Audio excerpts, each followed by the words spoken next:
Veja no ICL Notícias, segunda edição.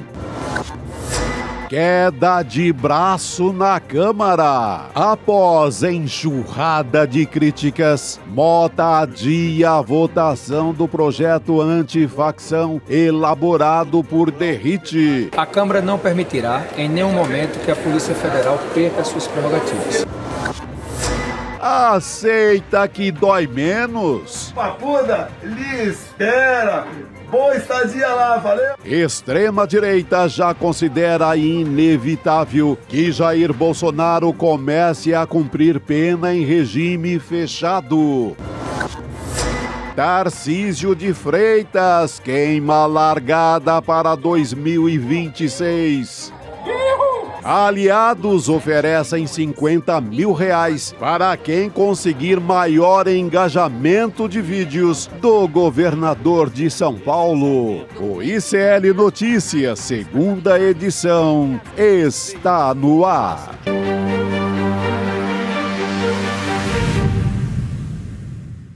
Olá, boa tarde. Seja bem-vindo, seja bem-vinda. O ICL Notícias, segunda edição, está começando. Estamos ao vivo nos nossos canais, no Instituto Conhecimento Liberta, Eduardo Moreira.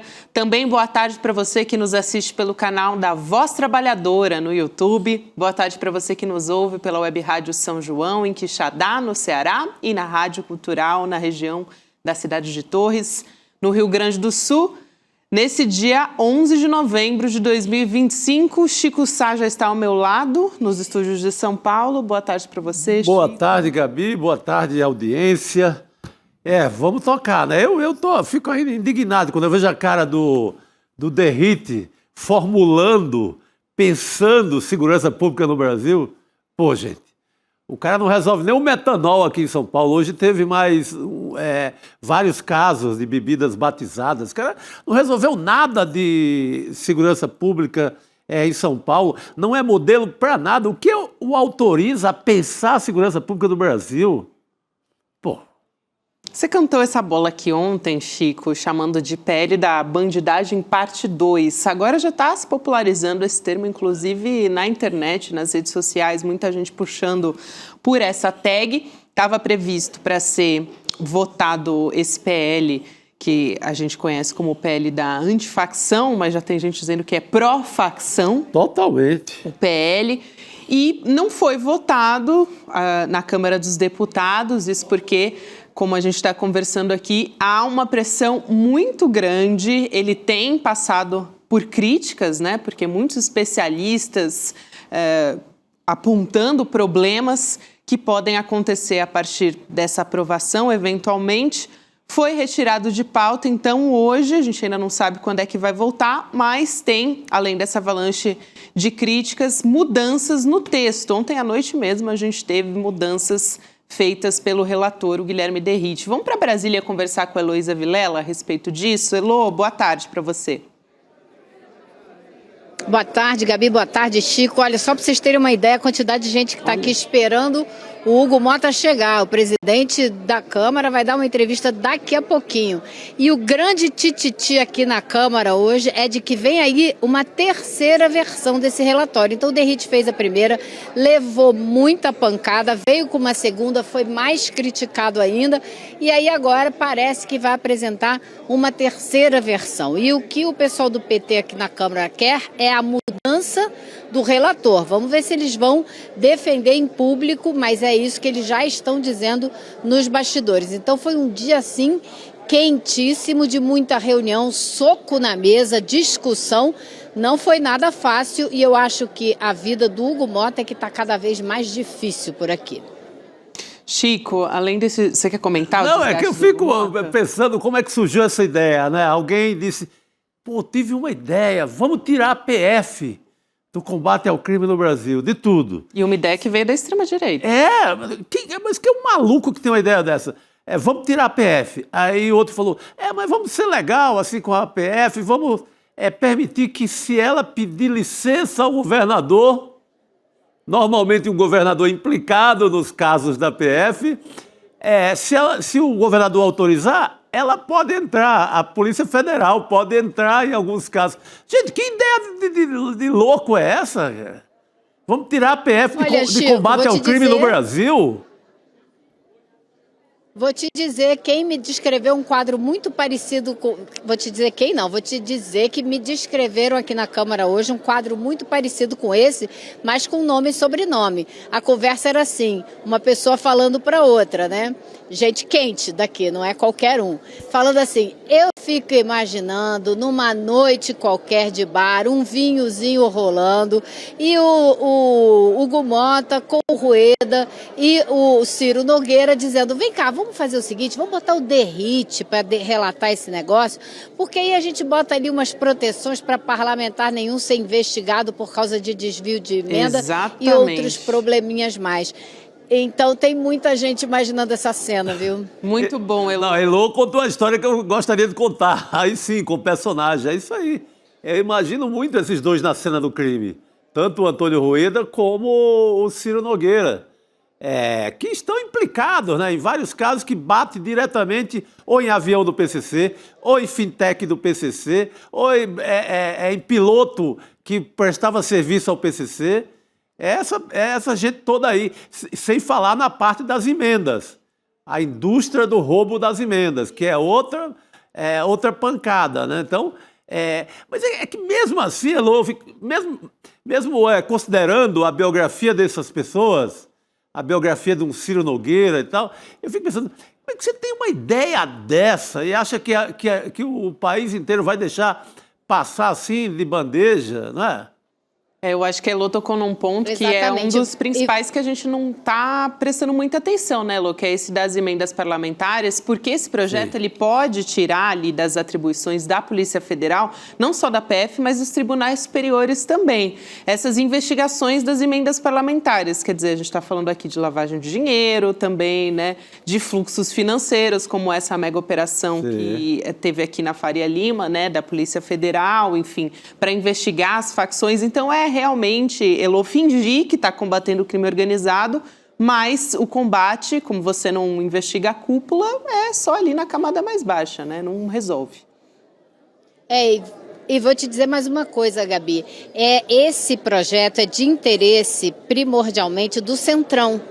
São vários nomes do Centrão que estão interessados. Nem a extrema-direita está unificada em torno desse assunto. Tem divisão por lá. É algo que a Manuela Borges está trabalhando e ela deve trazer novidades amanhã no N1.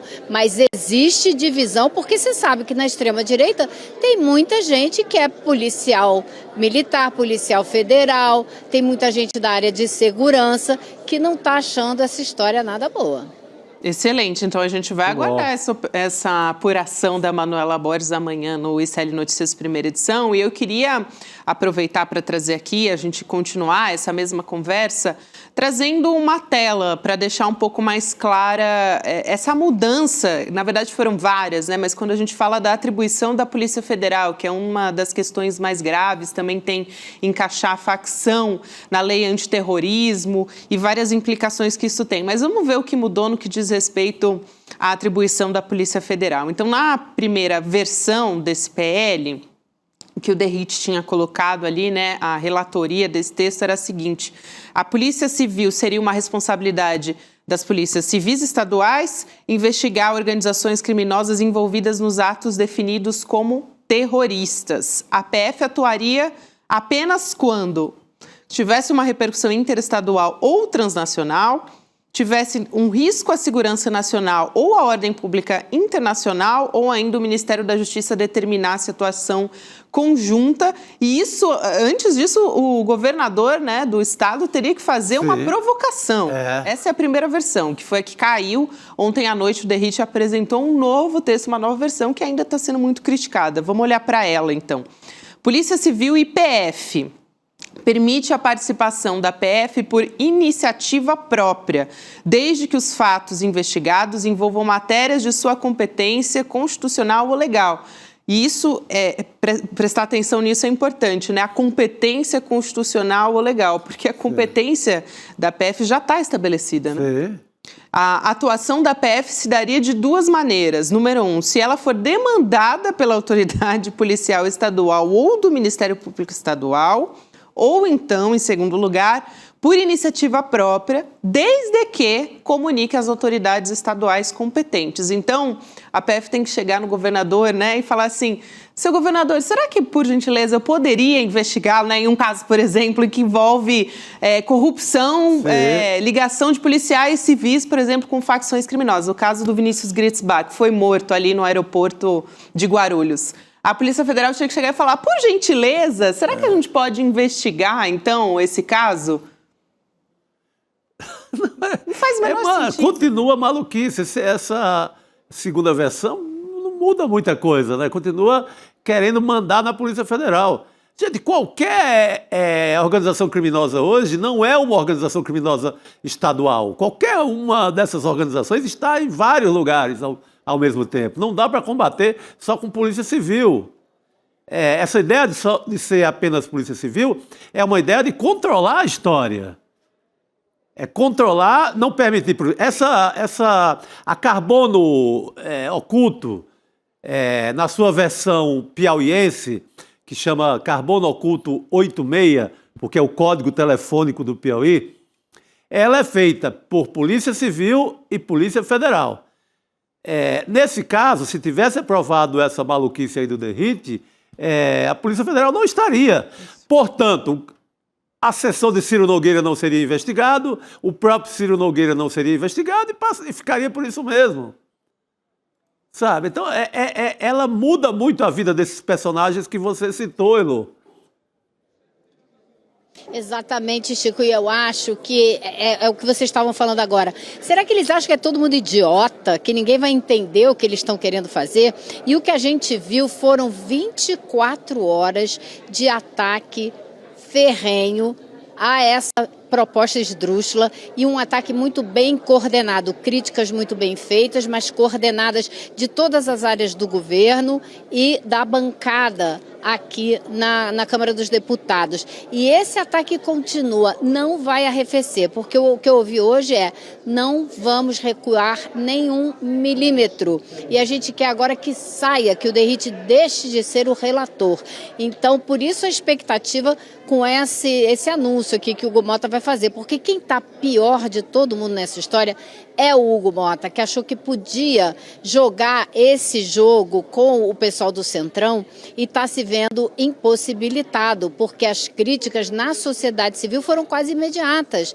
E imediatamente começou a se comparar com a PEC da blindagem e isso ganhou tração nas redes. E ele é muito sensível à pressão nas redes. Eu sei também que o presidente Lula está muito pé da vida com o Hugo Mota, porque ele permitiu que o Derrite, na prática, roubasse a autoria do projeto, além de deturpar completamente esse projeto. Então, a reunião de líderes hoje, aqui na Câmara dos Deputados, foi quentíssima. Chegou uma hora que o Hugo Mota deu um soco na mesa e disse: não vou permitir a politização desse tema.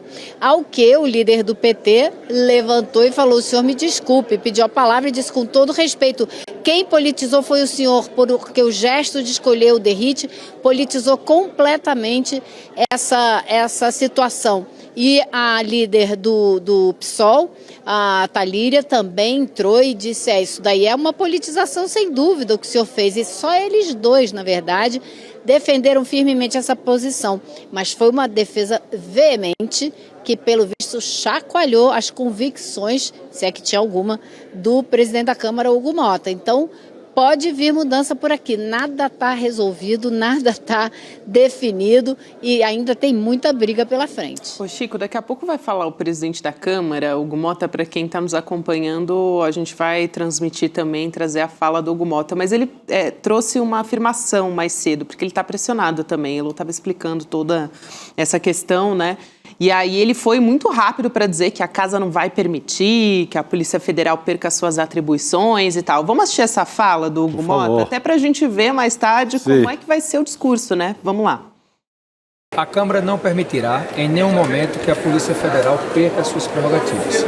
Essa é uma condição inegociável para nós, tanto é que o próprio relator, desde o dia de ontem, por intermédio nosso, conversou com o diretor-geral da Polícia Federal, mas eu quero tranquilizar a sociedade de que desvirtuar o debate, de que a Câmara está atrás de tirar a competência da Polícia Federal, isso não é verdade.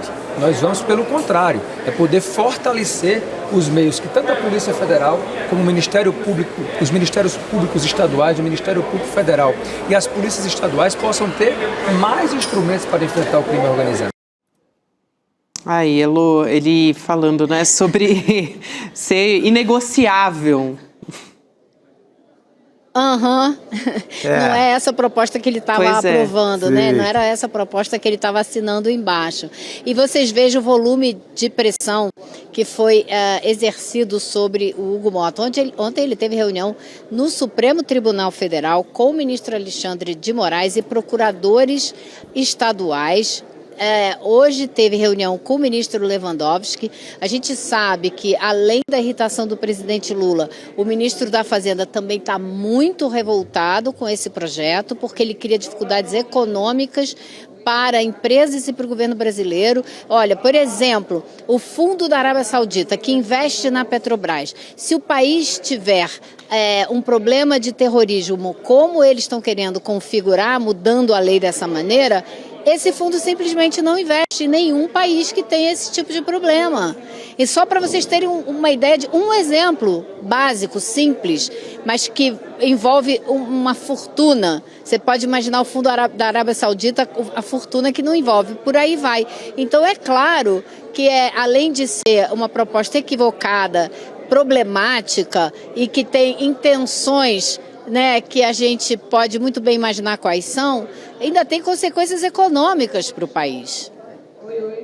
Não, isso é de uma idiotice sem tamanho, né? Idiotice monumental. E quando o Hugo Mota entrega isso para o Derrite, ele sabe que estava entregando para o Tarcísio de Freitas, entregando para o principal adversário do governo.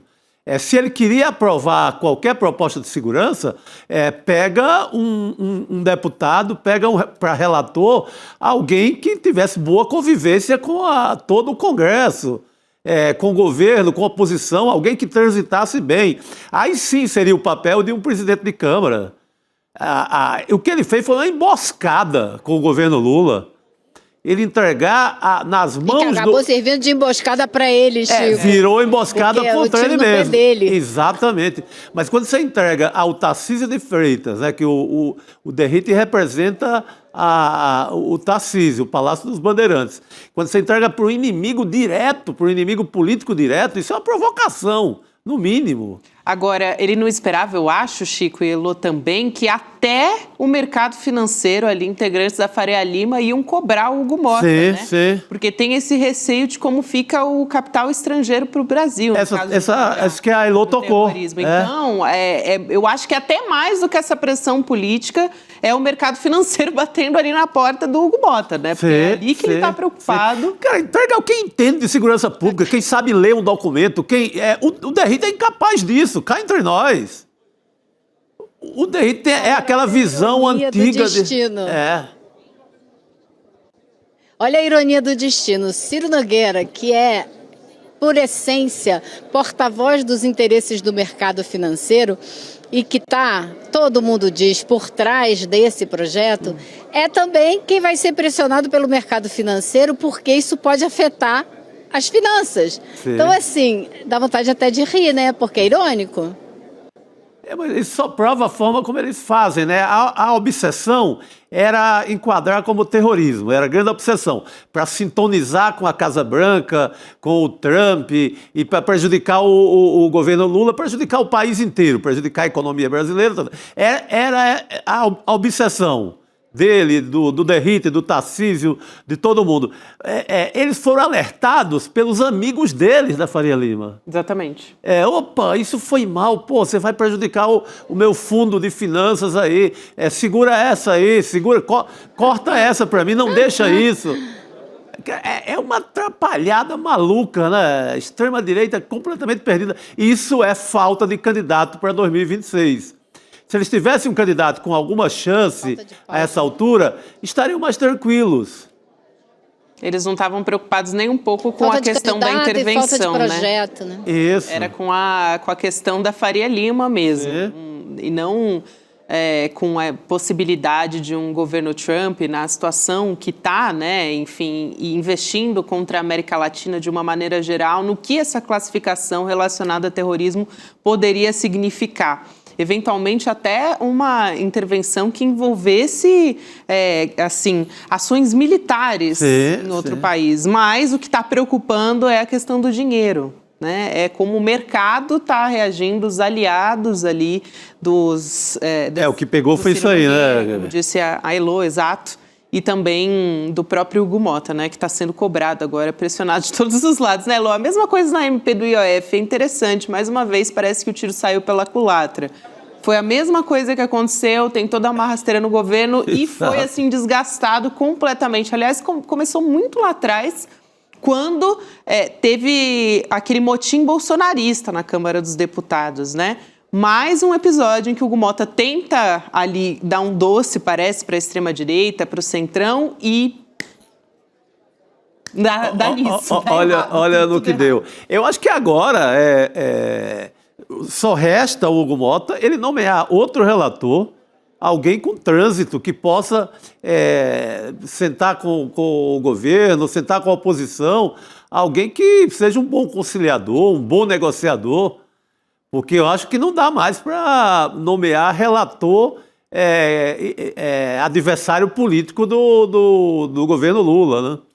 E eles achavam, né, Lô? Eles achavam mesmo que iam aprovar toque de caixa, porque já se chegou com um texto pronto, estava prevista já nessa terça-feira o projeto andar, só não foi por essa pressão toda que a gente está comentando de várias forças que estavam pressionando, mas achavam, né? Achavam que a toque de caixa ia conseguir desgastar o governo, pegar o projeto que era a aposta do governo, desidratar e colocar pautas ali, aprovar as pautas importantes para a direita.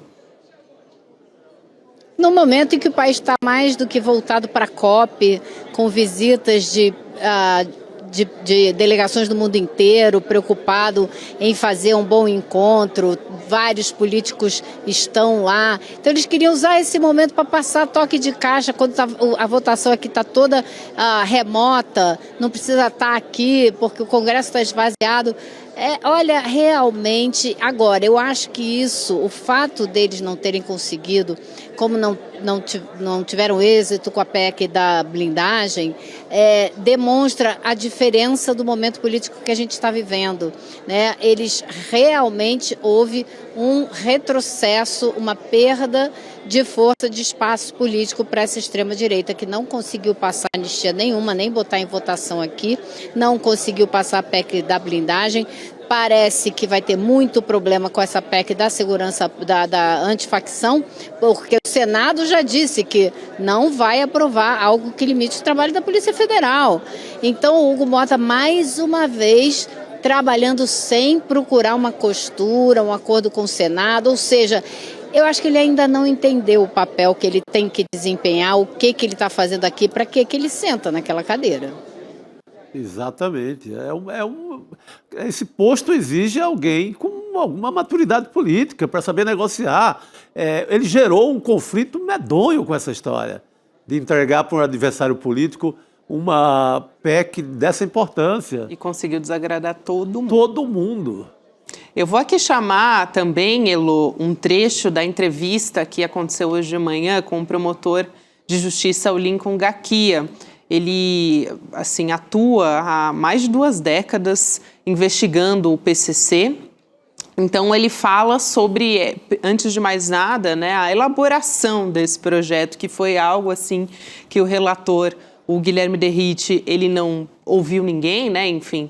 E também sobre tirar os poderes da Polícia Federal, que era algo que a gente estava mostrando como é que foi apresentado esse texto pela primeira vez, como ficou agora e que pode, como o Elo já explicou aqui, vir uma terceira versão. A gente está aqui aguardando até o presidente da Câmara, Hugo Motta, para ver se ele já vai falar algo nesse sentido, dar alguma perspectiva para a votação acontecer, para um novo texto e até, eventualmente, um novo relator. Vamos assistir essa fala do Lincoln Gakia, a gente volta para a conversa. Vamos lá. Já a prima facie, né, no primeiro dia, ontem, de discussão deste projeto, desse texto que já estava pronto, Já houve essa reclamação por parte da Polícia Federal, de fato, que ficaria nos moldes do texto original alijada, né, das investigações relativas às facções. No PL do governo, aí a Polícia Federal centralizaria todas as investigações relativas a organizações criminosas transnacionais, interestaduais, e cuja repercussão do crime tenha, aliás, cujo crime tenha repercussão nacional, praticamente todos os casos. Então, nenhum dos extremos era aceitável, né? Então, ele diz que o texto ali do Herrit tira todas as atribuições, né? Como se desidratasse completamente, tirasse a atribuição da Polícia Federal.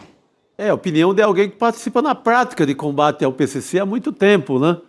Não é de um teórico que vê a coisa de longe, tá? Alguém que está ali dentro do dia a dia no combate ao crime, né, Elô? Aliás, Elô, ontem você falou com o Sarrubo. Eu também queria lembrar disso, né? Sim. Jogar essa bola aí para você. Exatamente. E ele destacou justamente essa história de ter sido feito um projeto a toque de caixa, sem ter nenhuma discussão com ninguém, tirado da cartola de alguém, né? E quando o projeto que o governo fez começou a ser discutido em agosto do ano passado, foram discussões com representantes de diversos setores, comandantes, um representante dos comandantes das polícias militares, das polícias civis, da Polícia Federal, do Ministério Público, de gente acadêmica, ou seja, foi uma ampla discussão que veio aqui, o resultado dessa discussão veio para o Congresso e o objetivo era que ela passasse por comissões aqui que convocassem audiências públicas, tratassem desse assunto da maneira como tem que ser tratado, promovendo a maior discussão mais ampla possível para a sociedade brasileira saber do que se trata e não esse arremedo de projeto que chegou aí, saindo da cartola de alguém, foi empurrado para cá e queriam forçar uma votação disso em 2 dias. Quer dizer, que seriedade pode ter um projeto desse, né? Exato. Perfeito. Acho que vale a pena também conferir essa entrevista do Mário Sarrubo com a Heloísa Vilela, que está também disponível no nosso site. A gente trouxe aqui também alguns trechos, né, dessa entrevista com o secretário nacional de segurança pública, né? Mas vale muito a pena a gente fazer essa comparação aqui, esse paralelo, porque tem alguns trechos que a fala deles, que, enfim, são pessoas que têm experiência nessa área, eles também chamam atenção para esses mesmos problemas ali, que é justamente enfraquecer o crime organizado de uma maneira geral e também banalizar essa noção de terrorismo, né? Que acho que é algo que a gente vem conversando muito aqui, Elô. E eu tô vendo que a movimentação aí atrás está cada vez maior, né? Na expectativa de que o Hugo Motta fale. Só que o Hugo Motta deve estar pensando, o que ele vai dizer depois dessa palhaçada que ele provocou? Ali todo mundo esperando. A quantidade de jornalistas aqui dá para vocês a dimensão do que, do grau de fervura dessa discussão, né? Porque é o que ocupa hoje todos os veículos de comunicação e a sociedade brasileira está de olho, como a gente viu a repercussão nas mídias sociais que teve essa tentativa, né, de passar esse projeto a toque de caixa por aqui. Lu, a gente viu de tudo, assim, dos termos. Já vou me despedir de você, mas já que você tocou nesse ponto das tags que foram levantadas ali nas redes sociais, teve essa bola que o Chico Sá cantou ontem, né, que foi a PEC da bandidagem, parte 2, Congresso da bandidagem, PL do crime organizado. Também muita gente, Mota e Derrite protegem o crime, muitas tags trazendo isso. Então, a pressão assim, das redes também é bastante forte, muita gente se pronunciando por lá também. Muita gente falando, vamos voltar para a rua, lembrando a última manifestação, que fez com que o Congresso mudasse um pouco, né, que foi a PEC da bandidagem, né? Foi na hora que o povo vai à rua e dá uma mudada ali. Então, muita gente lembrando disso de novo, dessa necessidade. Acho que o Hugo Motta já está sentindo esse termômetro bater ali, né, Elô? De que daqui para frente, né, depois é mobilização nas ruas mesmo. Elô, a gente vai te liberar. É melhor ele pensar com mais cuidado na próxima. É verdade, a gente vai te liberar, porque daqui a pouquinho a coletiva deve começar e eu sei que você vai acompanhar por aí. Obrigada, minha amiga. A gente se vê em breve. Ok, beijo, pessoal. Beijo, Boa noite, amor. querida. Bom trabalho. Obrigado. Rodrigo Viana chegando aqui para nossa mesa redonda desse N2. Rodrigo, a gente ainda na expectativa para o Hugo Mota falar, presidente da Câmara, sobre o PL antifacção ou pró-facção, enfim, PL da bandidagem parte 2. Tem vários aí sinônimos para esse projeto, mas saiu uma notícia aí interessante, né? Sim, não, eu estava acompanhando, ontem também acompanhei à noite, a gente já estava sentindo o pulso, né, dessa história nas redes que tinha virado contra eles. E a maior demonstração disso foi o Hugo Mota já fazendo uma postagem quase pedindo desculpas pela indicação do Derrite, dizendo que de maneira nenhuma queria atrapalhar a Polícia Federal. E o outro termômetro é que os órgãos de imprensa conservadores estavam críticos também. Sim. Eu acho que eles não esperavam por essa. Você tem os mesmos meios de comunicação que apoiaram a chacina no Rio, como exemplo a Rede Globo e o Jornal Nacional, com críticos, com uma cobertura, com uma reportagem crítica a essa palhaçada do Derrite. Total. E do Hugo Mota. Bem crítico, assim, com espaço para o contraponto, coisa que não costuma acontecer. Sim. Quando tem governo envolvido, governo Lula, mas bem crítico, sinal de que não pegou em lugar nenhum. Não pegou e mostra também como o Tarcísio de Freitas, eu não sei, a equipe dele ali, ele tem a sala de comando dele, deve ter gente muito inexperiente. A gente fala tanto do Kassab, mas é segundo ou terceiro erro de avaliação, né, do Tarcísio. Primeiro foi a história do bonezinho do Maga, vocês já comentaram um pouco, mas só para resumir, o bonezinho do Maga, depois ele sobe no palanque e sobe o tom contra o Supremo, né, dizendo que fazendo um ataque direto ao Supremo Tribunal Federal. E agora, de novo, sentiu que a pauta mudou, agora ficou bom para nós, então agora vamos pisar no acelerador. Calma, tem nuances a política.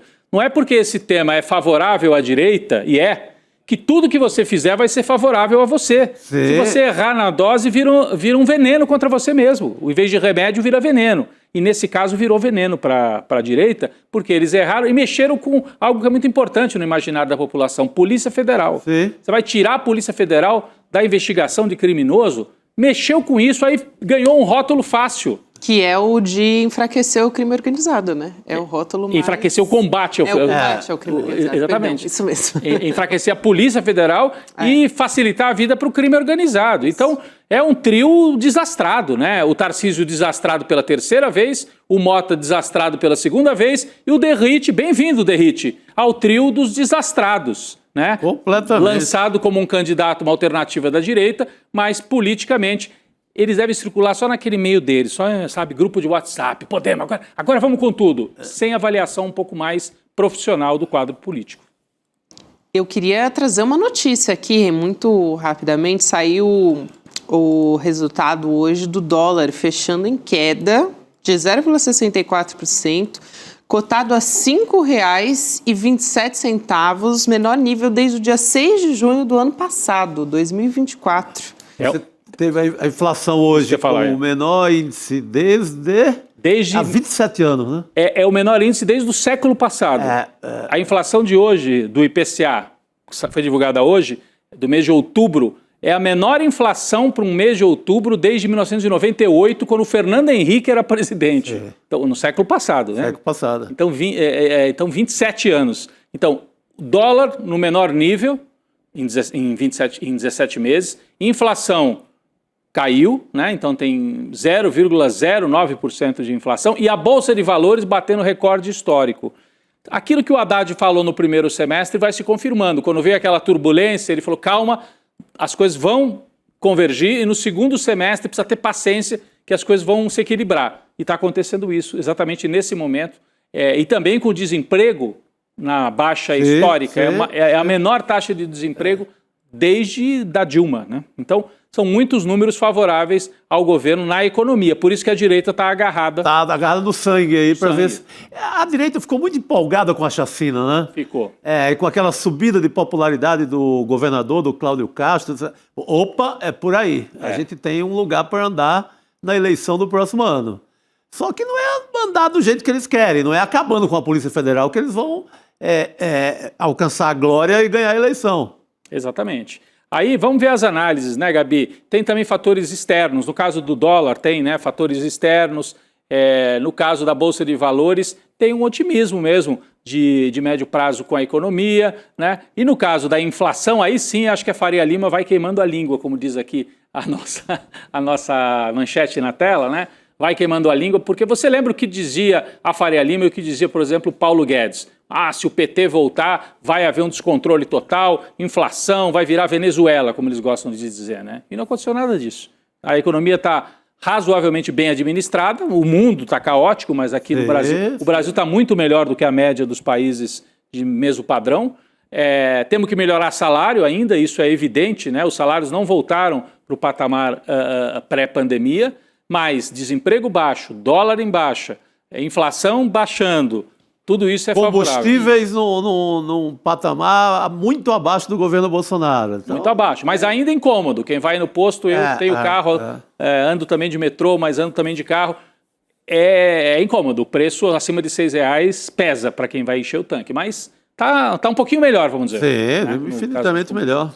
Todas essas questões são colocadas, você falou do cenário externo, né, Rodrigo? Lógico, também, Débora Maganha deve analisar isso amanhã, com certeza, no mercado de investimentos a gente vai acompanhar, mas tem essa possibilidade, olhando para o exterior, do fim do shutdown, né, nos Estados Unidos, Sim. Que tem uma expectativa para isso acontecer.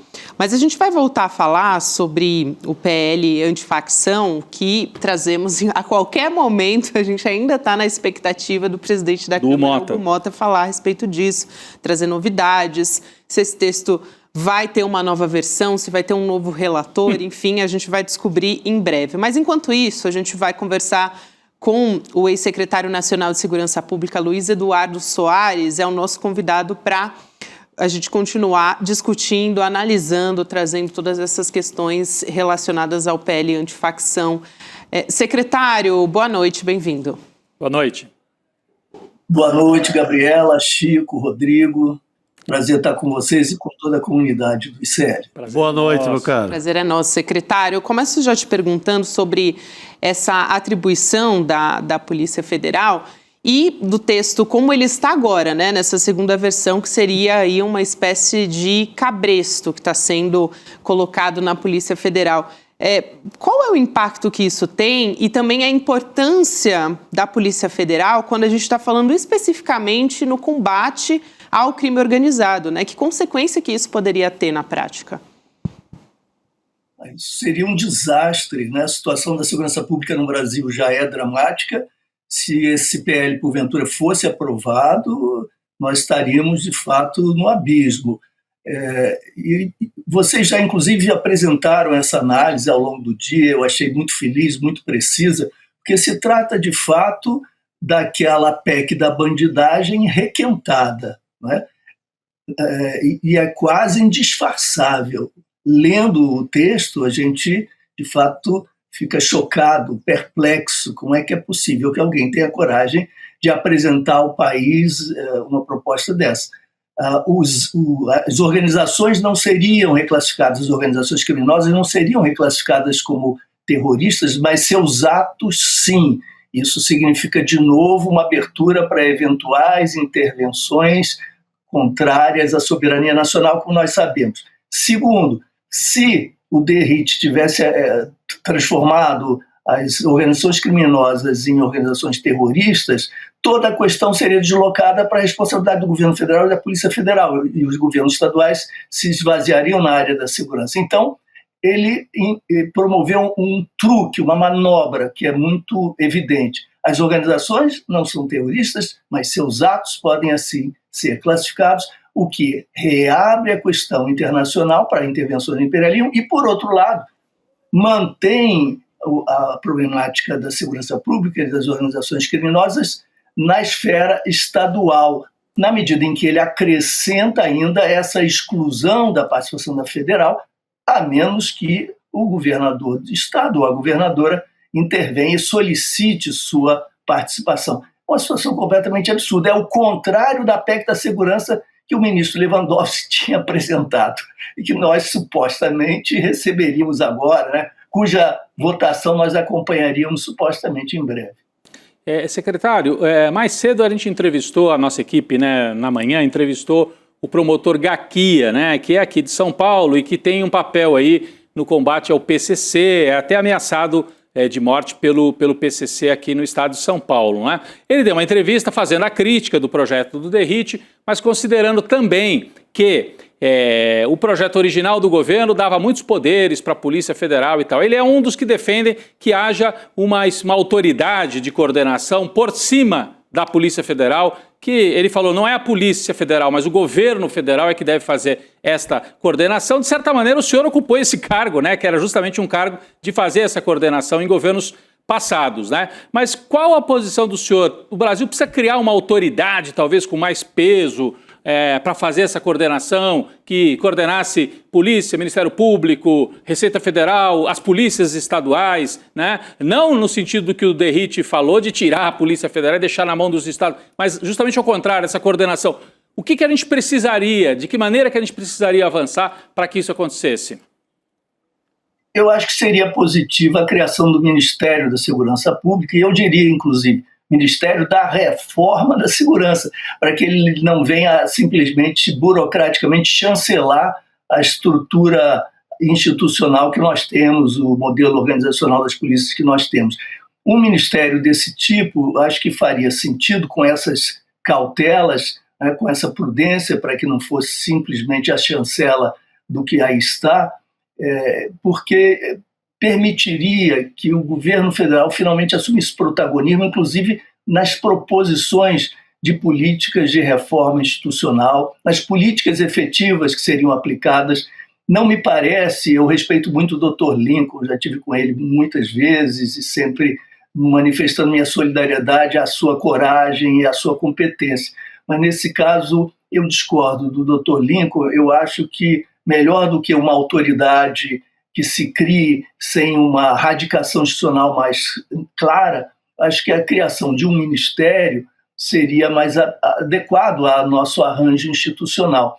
E, se me permite, Rodrigo, eu ainda acrescentaria o seguinte: essa proposta do DERIT, nós não devemos deixar isso de lado, porque está um pouco escondido, tem sido pouco falado, ela também criminaliza movimentos sociais.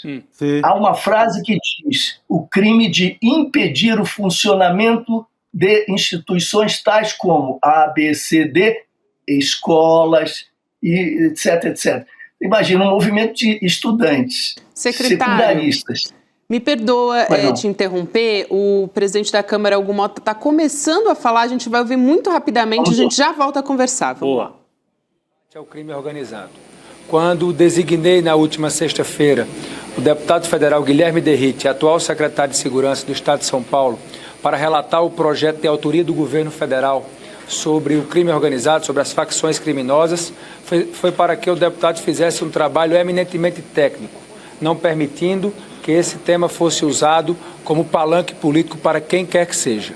Desde então, o deputado Guilherme DeRitt tem dialogado com as lideranças partidárias, com os estados, tem procurado dialogar também com o governo federal, e esta presidência tem este tema como uma prioridade e tenho tido o cuidado de poder, ao lado do deputado Guilherme DeRitt, trazer as nossas preocupações na construção de um projeto que entregue ao país um resultado, uma solução para a segurança pública do Brasil.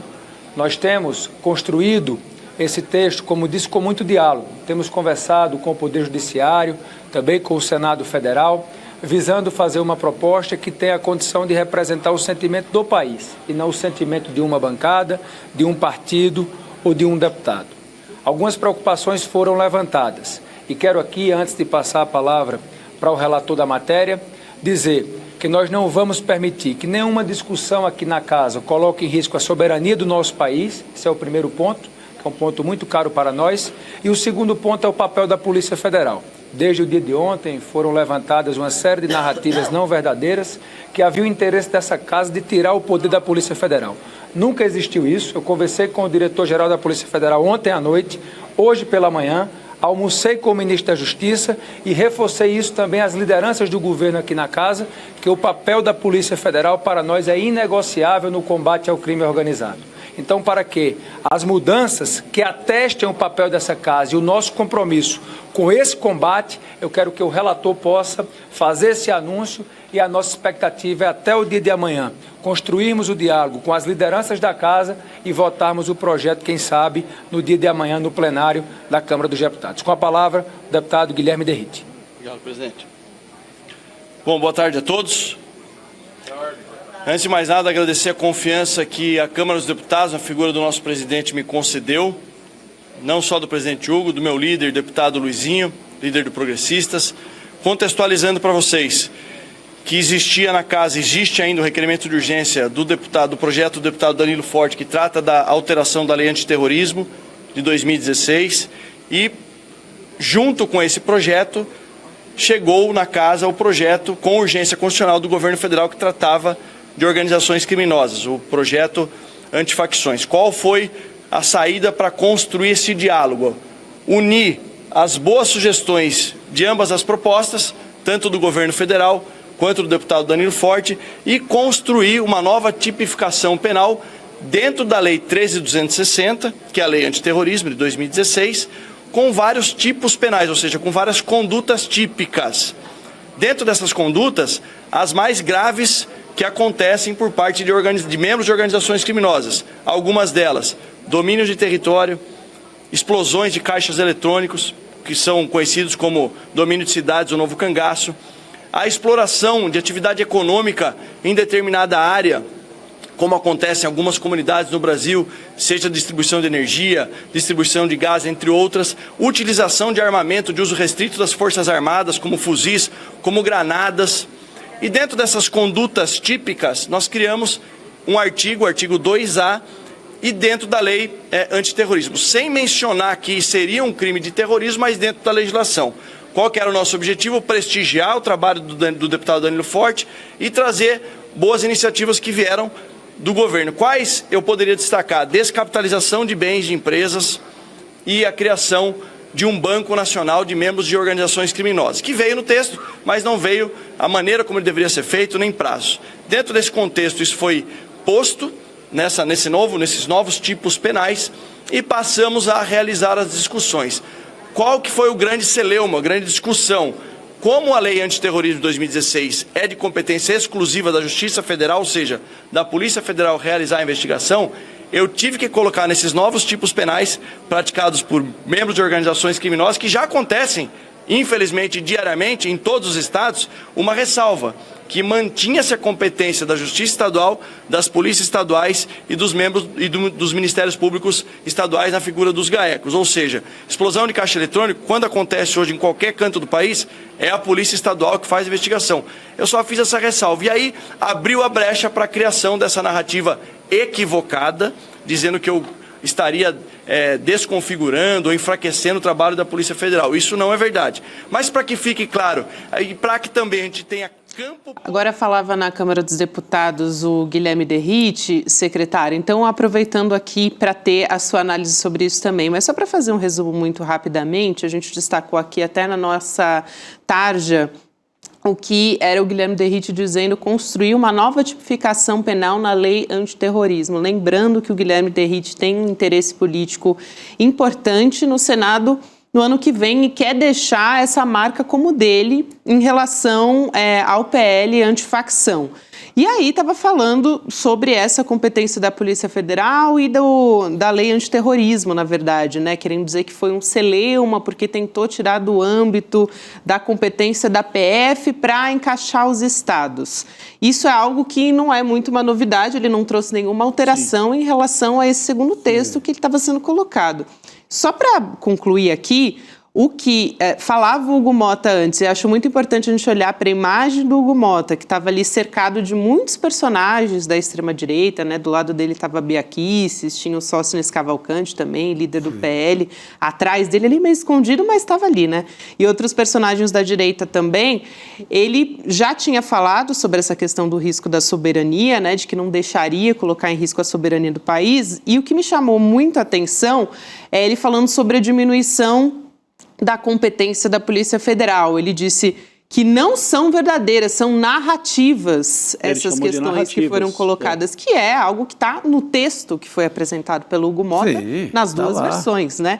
De uma forma um pouco mais amena na segunda versão do que na primeira, que era completamente descarada. E aí disse que tinha conversado tanto com o André Rodrigues, da Polícia Federal, como também o ministro da Justiça, o Ricardo Lewandowski. Mas vamos lá, passar para o secretário também avaliar essas falas, tanto do Hugo Mota como do Guilherme Derride também. Eu espero não ser grosseiro se eu disser que esse é um espetáculo de cinismo. Me perdoe a expressão, mas eu não encontro palavra mais adequada, viu? E é um teatro inacreditável, porque os documentos estão disponíveis, a nossa comunidade que acompanha aqui a nossa conversa pode testemunhar, pode verificar, pode ler na internet, há aí à disposição possibilidade de leitura, acesso, etc. Ele diz claramente, em primeiro lugar, torna, na medida em que inscreve as organizações criminosas e suas práticas numa lei que se refere a terrorismo, mesmo não as identificando nesses termos, ele qualifica as ações dessas organizações como tais, porque senão não estariam nessa moldura legal. Então, obviamente, há essa requalificação. O que coloca, sim, deputado Hugo Mota, coloca, sim, em questão a soberania do país, porque se há atos terroristas empreendidos por agências criminosas brasileiras, elas serão reclassificadas como terroristas fora do Brasil, evidentemente, com a maior facilidade. Isso já está pré-estabelecido, mesmo que não tenha sido denunciado explicitamente, tudo isso está contido na lei relativa ao terrorismo.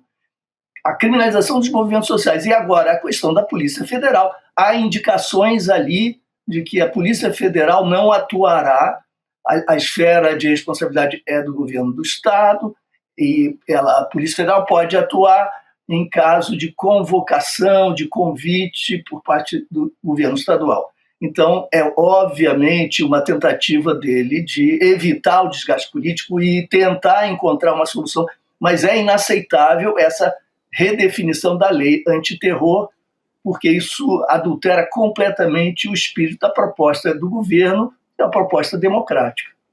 Ô Chico, mas a imagem, acho que como a Gabi descreveu aqui, fala muito. Eu não sou muito adepto daquela imagem, sempre fala mais que 1000 palavras, nem sempre. Às vezes a imagem esconde. Mas a escolha, o Hugo Mota falou ao lado do Derrite e ao lado do Sóstenes Cavalcante e da Bia Kicis. Então, se ele quisesse ter chegado a um acordo, ele teria que ter levado para lá o Lindbergh, teria que ter levado... Ele teria que mudar o relator. Você não acha, secretário? Como é que você escolhe para uma relatoria um secretário de Segurança Pública do principal adversário da próxima eleição no país? Ou seja, você acaba gerando um conflito gigante. Então, para um tema que já é muito delicado. Então, eu creio que ele deveria ter voltado para aquela coletiva com um novo relator, no mínimo. Pois é. É uma afronta, né, Chico? Uma afronta, claro. Uma afronta, evidente. E não está explicado absolutamente. É claro que o país não aceitaria essa redução de responsabilidade da Polícia Federal, que é o que nos resta em termos de confiabilidade, de competência, etc.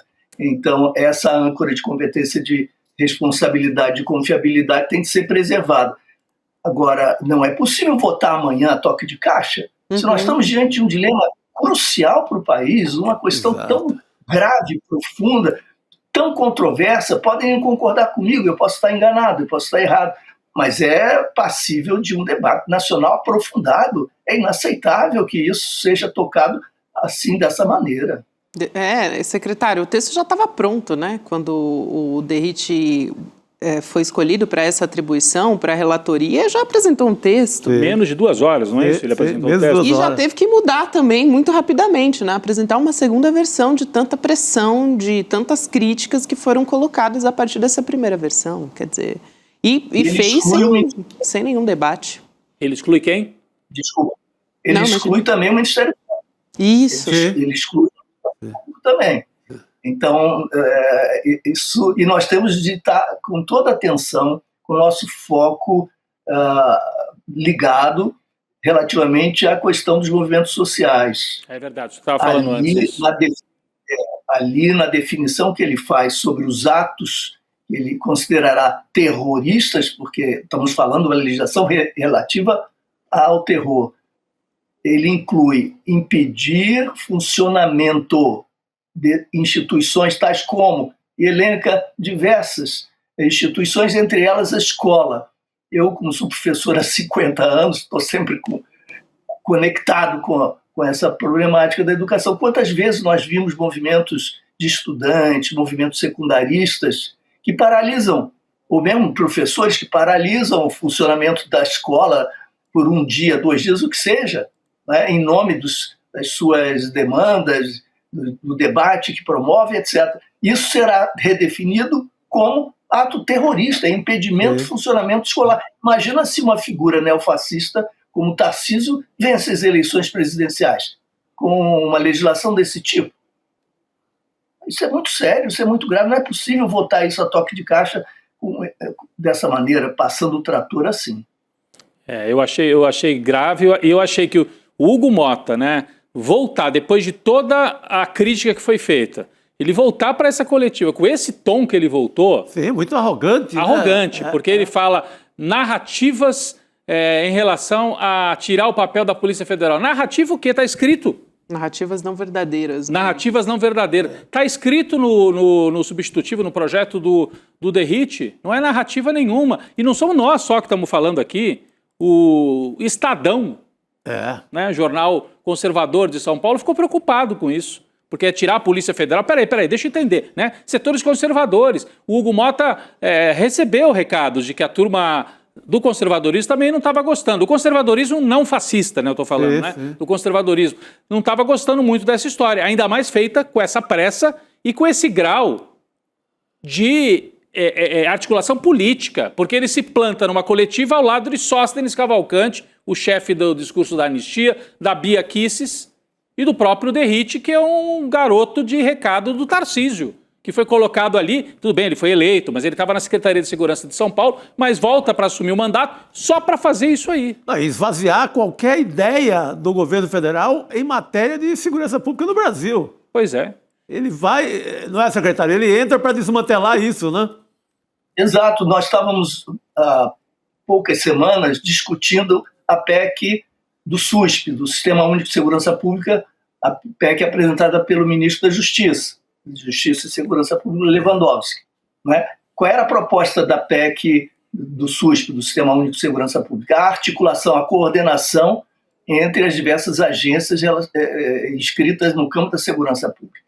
O governo federal, por meio do Ministério da Justiça e Segurança, a Polícia Federal, etc., liderariam um esforço de coordenação, de articulação, com vistas ao enfrentamento daquelas questões que são consideradas prioritárias. Né? Então, o esforço era da constituição de uma rede nacional de cooperação, de articulação, de coordenação, porque nós temos um arquipélago no Brasil na área de segurança pública. São 26 estados e o Distrito Federal, cada um na sua linha, na sua direção, com as duas polícias também não colaborando entre si, em disputa permanente. Então, uma desarticulação completa ante a organização cada vez mais densa e competente, né, criminalmente competente dessas organizações, dessas facções. Então, eu acho que todos reconhecem, todas, que é importante um esforço de articulação. Essa foi a proposta, inclusive, do governo Lula em 2003. Eu era secretário nacional de Segurança Pública e nós apresentamos esse plano. E, aos poucos, isso acabou se traduzindo numa legislação infraconstitucional em 2017. O então ministro Raul Jungmann apresentou a proposta, mas não numa plataforma suficientemente vigorosa como seria a mudança constitucional, com todas as dificuldades de uma mudança infraconstitucional, apenas normativa, etc. Logo depois se verificou que, de fato, não funcionava, porque os temas são constitucionais. A resistência dos estados é imensa, as resistências corporativistas das polícias é sempre imensa, então é necessário conferir autoridade ao governo federal para que ele assumisse também responsabilidade nessa área. E isso conduziu, afinal, o ministro Lewandowski a apresentar a PEC do SUSP, isso estava na mesa, isso estava em discussão. Subitamente, isso desaparece. Exato. E, em seu lugar, nós temos essa proposta assustadora. É isso. Não, de repente aparece o Derrite em Brasília dissolvendo toda uma ideia, todo esse trabalho. É a imagem dele a partir de agora. É uma operação. O caminho oposto ao da articulação da Constituição, reforçando o isolamento das instituições nos estados. Exatamente. Perfeito. Aqui, só para reforçar também que ele não procurou, né? O governo federal falou que não foi procurado pelo governo, mas na verdade pegou um projeto que veio do governo, alterou completamente o sentido e não procurou o governo para dialogar a respeito disso também. Tem uma apuração do nosso repórter do ICL, o Kleber Lourenço, de que deve ter um texto novo ainda hoje. Então, assim, teve esse tom, como o Rodrigo chamou a atenção também, mas me parece que nos bastidores existe uma preocupação, sim, porque tanto que vem um novo texto, a gente está na expectativa de que isso deve acontecer ainda hoje. Secretário, muito obrigada pela sua participação, foi um prazer enorme te receber aqui. Obrigado. Prazer, secretário. Acabei de ler a sua ficção lá, Enquanto Anoitece, gostei muito. Tá boa. Excelente. O matador pernambucano ali tá muito bem descrito, bela história. Obrigado. Tchau. Excelente, secretário. Obrigada. Boa noite. Bom, gente, aqui quero também lembrar, ontem acho que foi a primeira vez que a gente comentou aqui no ICL que a gente vai ter uma nova pós-graduação, né? Primeiro curso de pós-graduação em teoria crítica da sociedade do Brasil. É importante para a gente já teve outra pós-graduação aqui no ICL, com outra turma, o Repensando o Brasil, agora é um outro curso que vem a partir daí, tão importante para a gente interpretar, por exemplo, esse acontecimento que a gente está trazendo hoje, né? Senão a gente embarca, por exemplo, nessa fala do Hugo Mota de narrativa. Essa operação mesmo. Verdadeira. Imagina se a gente não tem um olhar crítico para uma operação dessa. Que a hora que o governo, que a esquerda, que o governo Lula pensa em segurança pública para valer, com algo consistente, vem uma operação a partir do Palácio dos Bandeirantes e a partir do Centrão e esvazia completamente e apresenta outra coisa, tentando acabar, inclusive, com a Polícia Federal. E se a gente pensasse de maneira não crítica, engolia isso com uma facilidade tremenda, né? Ô, Gabi, quem é que vai estar? Tem professores aí muito interessantes nesse time da Teoria Crítica da Sociedade Brasileira. Nancy Fraser, né? Vladimir Safatli, Gessé Souza, Elias Jabbour. Tem também você falou do Gessé, né, que é o nosso Gessé, tem o nosso Lindener também, Pareto. A Márcia Tiburi. A Márcia Tiburi também, que está no Precisamos Conversar, que inclusive hoje tem Precisamos Conversar. Também. Só vou contar a pauta depois. Mas hoje Rafael Valim também, entre os professores dessa pós-graduação, que vai ser lançada no dia 27 de novembro. Está aí o link para a gente se inscrever, né? icln2.com.br. É isso. Quinta-feira, 8 horas da noite, dia 27, hein, gente? Então vale marcar na agenda, até porque quem se inscreve para participar dessa primeira turma, quem faz isso durante o evento do lançamento, tem desconto também para poder cursar essa pós-graduação. Eu acho que essa é uma informação importante, né? Estudar pagando um preço menor, muito então bom. Melhor ainda, né? E já é sempre, a pós do ICL é para que todo mundo consiga acessar, né? Ela é mais acessível. Mas pensando aqui no justamente nosso evento de lançamento, a gente tem condições exclusivas para quem vem com a gente no dia 27 de novembro. Vamos seguir aqui? Vamos, por favor. A gente vai trazer ainda outras discussões envolvendo o PL antifacção. Agora há pouco a gente falava do pronunciamento do presidente da Câmara, Hugo Mota, e de um novo relatório que deve sair ainda hoje. O Luiz Costa Pinto está chegando aqui, né, para conversar de Brasília com a gente a respeito disso, lá diretamente de Brasília, onde está falando agora a dupla, né, Hugo Mota e Guilherme Derrite também. Lula, boa noite. Boa noite. Boa noite, Rodrigo, Gabi, Chico, né? Pois é, o Derrite e o Hugo Mota, presidente da Câmara, são alvo, né, da operação Faça Leis, Não Faça Graça, que foi a operação em curso no dia de hoje para que eles se enquadrassem e produzissem esse novo relatório que estão fazendo. Agora, falta ali, a gente viu a coletiva, Lula, você certamente viu a imagem, né? A gente destacou aqui a presença de Sóstenes Cavalcante, Bia Kicis, um discurso do Hugo Mota, pelo menos da boca para fora, ele não desceu do salto alto, que para mim essa operação deles de colocar o Derrite estava no salto alto. Agora achamos aqui o tema que vai eleger a direita em 2026. Então podemos fazer o que a gente quiser. Só que eles levaram, né, um empurrão de volta aí, mas na hora da coletiva continua numa certa arrogância. Você acha que vai ter mudança? A Gabi dizia, né? A prova dos 9 vai ser ver o texto mesmo, que deve sair ainda hoje, talvez uma nova proposta. Vão continuar nesse tom? Vão ter que aceitar, negociar alguma coisa? Do que você está sentindo por essa fala do Hugo Mota e do Derrite também? Olha, eles fizeram uma pantomima para tentar mostrar que o recuo não era um recuo. Né? Porque o que está acontecendo, e esse novo relatório, é um recuo absoluto. Eles estão retirando do projeto, né, do substitutivo, toda aquela parte de aumento de penas, estão esquecendo de vincular o combate a facções e ao narcotráfico ao terrorismo, que era aquela ideia absurda que surgiu na extrema-direita e com origem, com inspiração na legislação americana, queria escancarar, né, o país, as fronteiras brasileiras e o mercado financeiro e as nossas exportações para uma devassa, ou possibilitar uma devassa financeira externa aqui. Então eles estão retirando aquilo de qualquer vinculação com a lei de combate ao terror e estão criando um projeto de lei que vai estar dentro desse projeto de lei original do governo, mas é um projeto de lei específico, é uma lei comum, né, que vai tratar de aumento de penas para crimes de facção, de narcotráfico, um regime disciplinar diferenciado também para isso, vão chamar de marco legal de combate ao crime organizado e vão dar para o Derrite a paternidade desse projeto específico.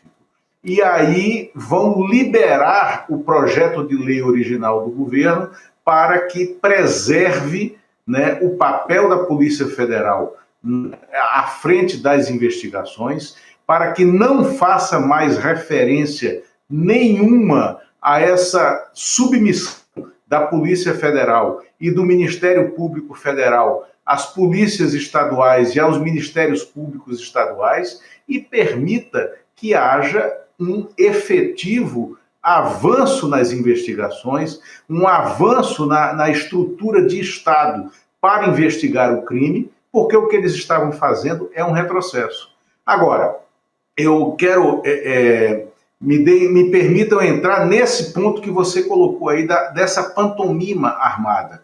O Hugo Mota, de fato, prestou um serviço à extrema-direita, a candidatura do Tarcísio, que ele foi reanimado para essa candidatura presidencial por causa daquela onda que se criou depois do massacre no Rio de Janeiro, que foi uma onda falsa, uma onda falsamente turbinada por pesquisas de opinião pública mal feitas, por pesquisas de opinião pública mal perguntadas e que deram um cenário, uma leitura muito específica. Aí o Hugo Mota se sentiu à vontade para plantar dentro do Congresso Nacional um secretário de segurança egresso da Polícia Militar do Estado de São Paulo, que é a mais violenta e a mais letal em suas operações de todo o país, e que é uma polícia obscura, é uma polícia que não tem um sistema transparente de correição, é uma polícia violenta. E colocar ele aqui dentro, para ele, em 3 dias, produzir um relatório que fosse votado, aprovado e aceito pelo Senado, né, rapidamente, num assunto tão delicado. Isso é impossível. Hugo Mota não é nada nem ninguém. E aí eu quero lembrar, Chico, né, que você estava aqui no processo da Constituinte, que Hugo Mota não chega nem aos pés, óbvio, né, da articulação política que tinha José Sarney. Antes de a Constituinte começar a trabalhar, o Sarney, que era o Sarney, inventou uma comissão de notáveis para que eles escrevessem uma pré-constituição, um projeto anterior à Constituição, que seria como se fosse o modelo que deveria ser adotado pela Constituinte. E entregou a coordenação disso a ninguém menos que Afonso Arinos de Melo Franco. Era o Afonso Arinos que fez esse projeto anterior, essa pré-constituição, e liderava essa comissão de notáveis. Aí esse projeto foi entregue a Ulisses Guimarães, que era o presidente da Assembleia Nacional Constituinte, eleita para reescrever a Constituição. E Ulisses Guimarães agradeceu, mas jogou no lixo, né? Não serviu para nada, porque não tinha função. A função de legislar é do conjunto de legisladores. Então, o que faltou, né, ao Derrite foi a humildade de ele ouvir, né, o restante do legislativo, ele ouvir o governo e ele ouvir pelo menos as entidades envolvidas, Polícia Federal, Ministério Público Federal, Ministérios Públicos Estaduais, as polícias estaduais e de todos os estados, porque eu vi uma manifestação até do deputado Danilo Forte, que é um deputado do União Brasil do Ceará, é um deputado da bancada de oposição, de direita, e é o autor dessa maluquice, né, de equiparar o combate ao narcotráfico e às facções ao terrorismo. E o Danilo Forte estava reclamando, né, dessa retirada da Polícia Federal, da liderança da investigação, da liderança do combate ao crime organizado. Lula, a gente também conversou mais cedo, aqui o N1 conversou com o Lincoln Gaquia. Eu só queria fazer uma observação muito rapidamente, porque teve um momento que o Lula falou sobre a polícia violenta, né, do Guilherme Derrite, e ele próprio foi retirado da rota, né, por excesso de mortes em serviço. Então, só fazer essa observação sobre o currículo do Guilherme Derrite, que é sempre... E ele demonstra orgulho com relação a essas mortes, sempre, né? Sim. Tentando, nesse discurso populista aí do sangue eleitoral. Exato. E das próprias operações, né, que a gente teve aquela operação no Litoral Paulista. Aqui no Litoral Paulista, ele também sempre defendeu a atuação da polícia e a letalidade policial, que é mais grave. Mas aqui, só para trazer também a fala que a gente teve do promotor Lincoln Gaquia, mais cedo a gente trouxe um outro trecho, mas ele estava falando sobre a necessidade de se diferenciar máfia, facção, de terrorismo. Então, a gente tem um trecho dessa fala do Lincoln Gaquia, a gente vai ouvir, vamos lá.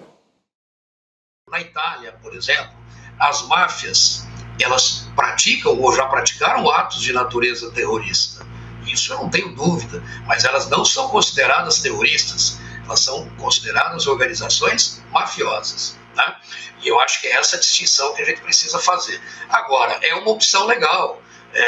O substitutivo do Derrite, ele faz uma opção por equiparar essas organizações ou essas facções a terroristas, né? É uma opção legal, legislativa, que precisa, como eu disse, ser discutida, né? Porque ela tem efeitos não só internos, mas externos também.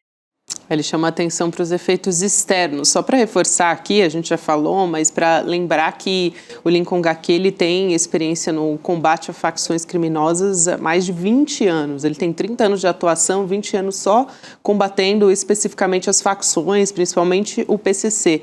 Quando ele fala de externos, ele está falando da possibilidade de intervenção, né? Sim, que é algo que a gente vem conversando muito por aqui. Porta aberta aí que querem deixar, né, para o governo, para a Casa Branca, para a CIA, para todo mundo fazer festa aqui dentro. Pois é.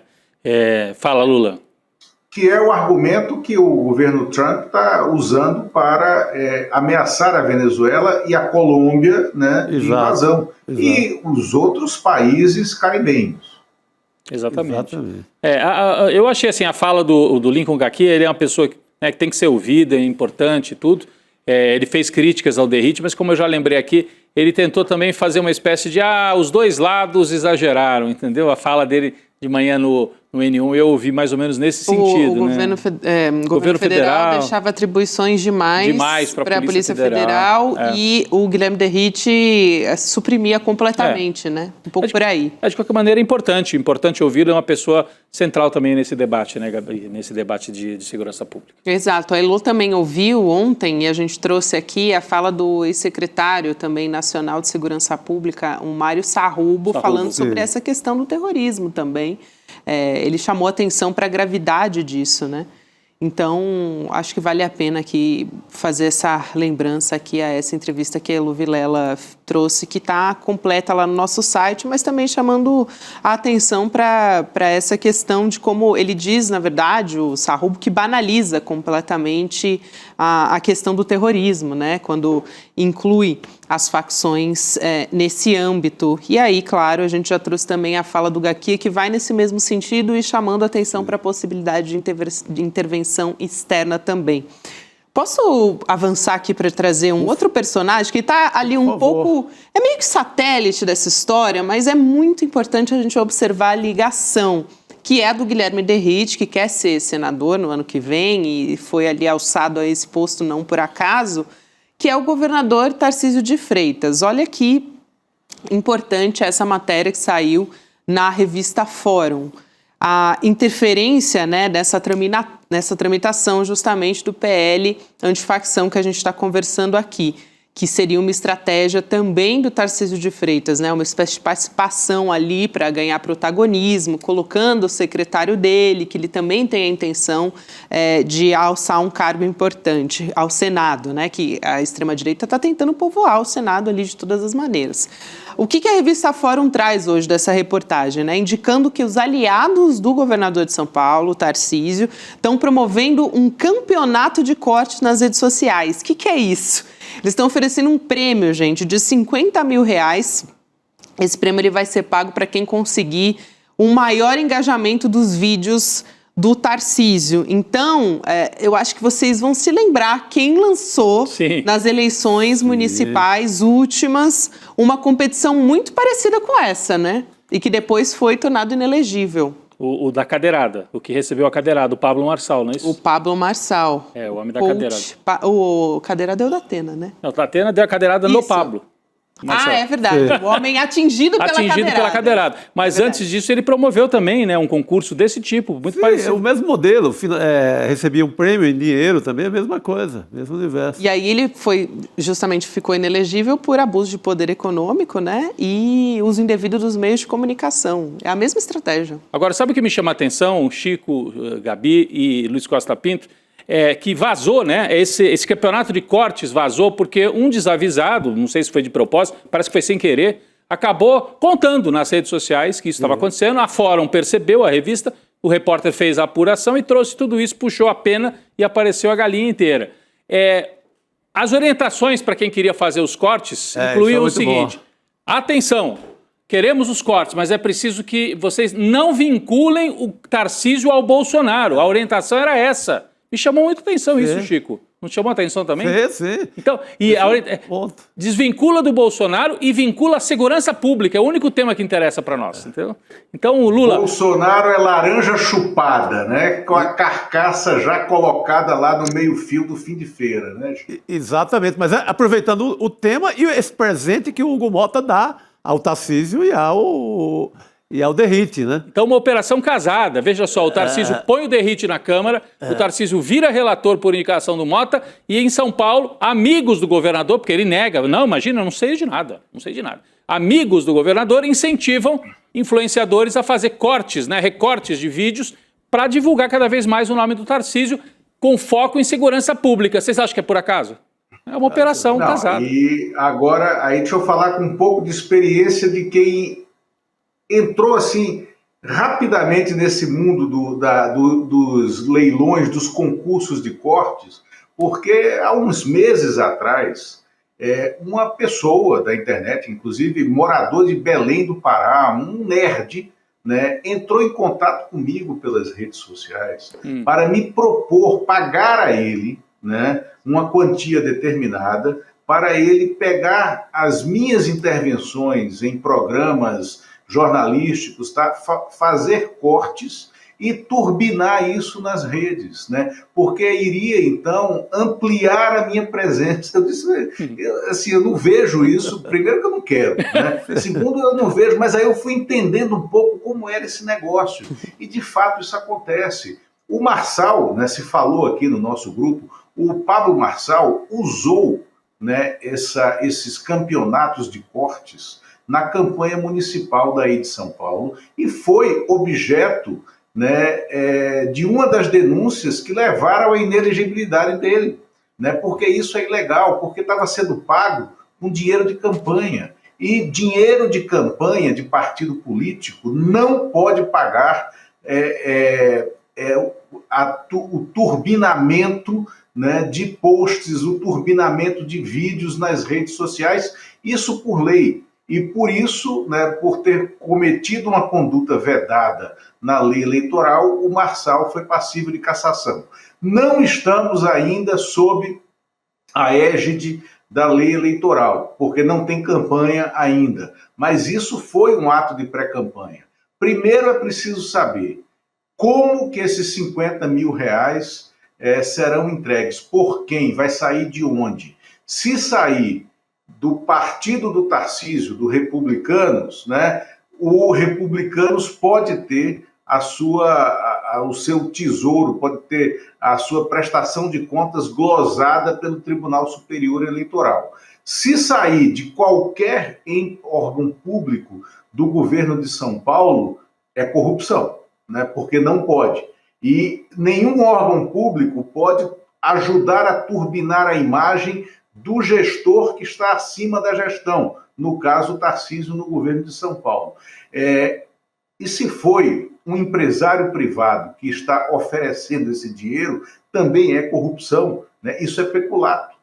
Né? Então, tem vários crimes envolvidos. E aí precisamos saber quem vai apurar isso, o Ministério Público de São Paulo ou o Ministério Público Federal? Né? Aí entra, né, de novo nesse ambiente tarcisesco. Agora, há que se ressaltar que foi um ótimo furo, né, do pessoal da Fórum, e eu acho que tem que se ficar ligado nesse tipo de apuração, de uso de redes e tal, que foi o que expôs o esquema ilegal de campanha do Bolsonaro lá em 2018 com a M4. Vocês lembram aquela matéria da Patrícia Campos Melo, que colocou, né, o esquema ilegal de mensagens no WhatsApp e que fez com que o próprio WhatsApp, a legislação brasileira, mudasse para a campanha de 2022. Então, esses vazios de apuração acontecem e as ilegalidades estão acontecendo. A gente tem que descobri-las. Muito bom. Muito bom, Lula. Não, agora, se depender do Ministério Público de São Paulo, do jeito que os caras estão em relação ao governo Tarcísio, meu Deus do céu, pode esquecer. Não, dormindo na sombra. Aqui tem um Ministério Público atento às coisas. Pô. Dormindo furiosamente. Meu Deus do céu, a turma... tem tanto café ali perto da sede deles, no centro. Café bom para dar uma acordada, mas nada. Nada. Lula, bom ter você com a gente, querido. Obrigada por hoje. Obrigado, a gente conversa Lula. De novo na semana que vem. E obrigado a vocês e sempre às ordens. Abraço. Obrigada, boa noite, Lula. querido. Até mais. Deixa eu trazer atualizações aqui. Essa do Chico Sá me quebrou, né? Tem um monte de café bom ali. Eles estão dormindo. Agora há pouco a gente estava trazendo aqui fala do Guilherme Derrite, também do Hugo Mota lá na Câmara dos Deputados. Enquanto a gente conversava, eles continuaram fazendo um pronunciamento ali aos jornalistas, né? E o Derrite recuou daquela ideia de equiparar as facções ao terrorismo. Disse que as funções da Polícia Federal vão ser preservadas, então a gente tem expectativa de sair esse relatório ainda hoje. Essa deve ser a alteração principal que vem por aí, viu, Chico e Rodrigo também. É uma recuada considerável, né? Ao meu ver, não seria interessante ele continuar na relatoria, porque contaminou já o clima todo para aprovação desse projeto. Mas já é uma recuada interessante. Sim. Então, seriam dois pontos em que ele recua, né? na equiparação de facções a terroristas e na tentativa de retirar a Polícia Federal. Isso é absurdo, até inconstitucional essa proposta dele, né? Certamente seria barrada mais adiante no Supremo. Mas os ministros já estavam soprando para a imprensa que ia ser barrado. Ia ser barrado. Então, ele vai mudar essas duas coisas. Mas vamos ficar de olho. Ele ainda vai tentar colocar jabutis aí nesse... De qualquer maneira, ter a cara dele nesse projeto, isso foi uma emboscada sem limite do Hugo Mota, né? Uma sacanagem braba com o governo. É imperdoável. Segunda emboscada que ele pratica nesse ano, a primeira do IOF e agora a emboscada do projeto. Não aprendeu nada, né, Rodrigo? Daquela vez apanhou dos dois lados, agora está apanhando de novo. Está apanhando por enquanto de um dos lados e vai apanhar, porque agora vai ficar, mas peraí, está esvaziando, está cedendo demais ao governo. Fica com o pé em cada canoa, vai acabar caindo na água. É isso aí. Muito bom. Eu quero também lembrar que a gente está em semana de COP30 ainda, viu, gente? Vai até semana que vem, COP30. Sim. A gente tem, já falou muito sobre os discursos do presidente Lula aqui, das novidades que estão sendo anunciadas. A gente tem a nossa Cristina Serra acompanhando tudo de lá e também Juliano Medeiros está na COP30. Então hoje a gente tem um trecho trazendo novidades sobre o que está rolando lá pela COP em Belém. Vamos assistir. Salve, comunidade do ICL, a gente está aqui na COP, segundo dia da Conferência do Clima das Nações Unidas, aqui na Zona Azul, na Blue Zone, onde estão os estandes das organizações não governamentais, da sociedade civil, também grupos de pesquisa, universidades e os estandes dos governos. Aqui aconteceram no dia de hoje vários debates, várias mesas, várias rodas de conversa para debater os diferentes temas da agenda da COP. Adaptação às mudanças climáticas, mitigação para a redução dos gases de efeito estufa, financiamento climático, cooperação internacional, enfim. E nesse contexto chega à Câmara dos Deputados a proposta de emenda constitucional para criar o SUS do Clima, um sistema integrado de combate aos desastres climáticos, apresentado pelo deputado Tarcísio Mota, do PSOL do Rio de Janeiro. Então, dentro desse projeto do Tarcísio Mota, integração entre as defesas civis, então o financiamento dos entes federativos para poder viabilizar as políticas de adaptação, enfim, uma política integrada que possa não só evitar que as catástrofes, os eventos climáticos extremos afetem as pessoas que estão em situação de maior vulnerabilidade, as pessoas mais pobres, periféricas, mas também ajude o Brasil a pensar dentro da lógica do que já existe, o Plano Clima e outros instrumentos do Ministério do Meio Ambiente para enfrentar a crise climática, possa também produzir uma política integrada nos 3 níveis, municípios, estados e União, mais uma iniciativa para ajudar o Brasil a enfrentar a crise climática e fazer do Brasil líder mundial na transição. Essa é a notícia da COP de hoje aqui em Belém do Pará. A gente volta com mais informações em breve. Até lá. Aí então a fala do Juliano Medeiros, que está acompanhando a COP30 nessa semana. E a gente vai ter daqui a pouquinho lá na Câmara dos Deputados, só muito rapidamente atualizando essas informações, também uma outra coletiva de jornalistas do líder do governo na Câmara dos Deputados, o José Guimarães. Então o negócio está fervendo lá em Brasília, vai continuar fervendo e a gente vai continuar acompanhando. E eu adiantei, aquela hora que a gente estava falando dos professores da nossa nova pós-graduação, que a Márcia Tiburi, né, uma das professoras, hoje tem Precisamos Conversar, né? A Márcia Tiburi, que faz parte da mesa redonda junto com a Sara Zara, a Sucena e no comando da Juliana Baroni.